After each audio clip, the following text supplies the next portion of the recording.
रूस और यूक्रेन के बीच चल रहे युद्ध में रूस की सेना गुरुवार को भी यूक्रेन के सैनिकों से जूझती रही। वहीं यूक्रेन के सैनिकों ने टैंकों के साथ कुर्स्क इलाके में रूसी सीमा को तोड़ दिया।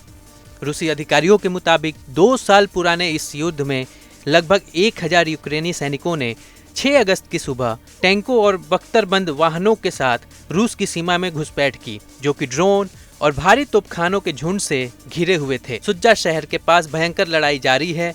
ये वो जगह है जहां से रूस की प्राकृतिक गैस यूक्रेन में सप्लाई होती है, जिससे यूरोप में ट्रांजिट फ्लो के अचानक बंद होने की आशंका बढ़ गई है। रूस के राष्ट्रपति व्लादिमीर पुतिन ने फरवरी 2022 में यूक्रेन में अपनी सेना भेजी थी, जिसके करीब 2.5 साल बाद यह घुसपैठ रूस के लिए एक बड़ा झटका है। वहीं पुतिन ने इस यूक्रेनी हमले को रूस को उकसाने की कार्रवाई बताया है। कुर्स्क के रीजनल एक्टिंग गवर्नर एलेस्की स्मिर्नोव ने कहा कि हजारों निवासियों को हमले वाले क्षेत्र से निकाल लिया गया है।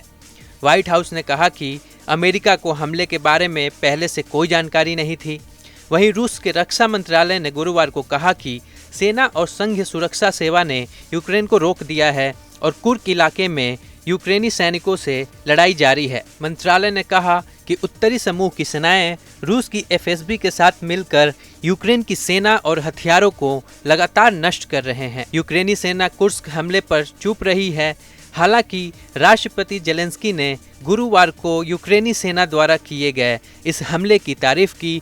हालांकि उन्होंने सीधे तौर पर कुर्स्क का जिक्र नहीं किया। अपने एक बयान में यूक्रेन के ऊर्जा मंत्री ने कहा कि सुज्जा के जरिए गैस ट्रांजिट अभी भी काम कर रहा है। ज़्यादातर यूरोपीय संघ के देशों ने रूसी गैस पर अपनी निर्भरता कम कर दी है। वहीं ऑस्ट्रिया एक ऐसा देश है जो अभी भी ज़्यादातर गैस यूक्रेन के जरिए लेता है। ये लड़ाई एक अहम मोड़ पर आ रही है, जो दूसरे विश्व युद्ध के बाद यूरोप में सबसे बड़ा भूमि युद्ध है। कीव को चिंता है कि अगर रिपब्लिकन डोनाल्ड ट्रंप नवंबर में राष्ट्रपति चुनाव जीत जाते हैं तो यूक्रेन को मिल रहा अमेरिका का समर्थन कमजोर हो सकता है। वहीं डोनाल्ड ट्रंप ने कहा है कि वह जंग को खत्म कर देंगे। रूस और यूक्रेन दोनों ही युद्ध के मैदान पर सबसे मजबूत सौदेबाजी की स्थिति हासिल करने के लिए उत्सुक हैं।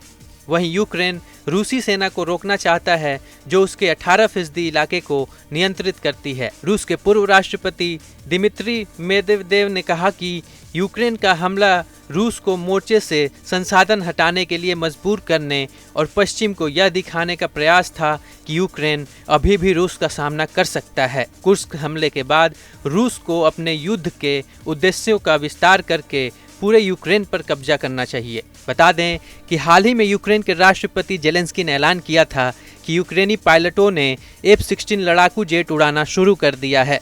उन्होंने कहा कि इससे रूस के खिलाफ युद्ध में बड़ी मदद मिलेगी। वहीं जेलेंस्की ने अपने पायलटों का हौसला भी बढ़ाने का काम किया था। न्यूज नेशन अब व्हाट्सएप पर खबरों की ताजा अपडेट के लिए न्यूज नेशन के इस QR कोड को स्कैन करें।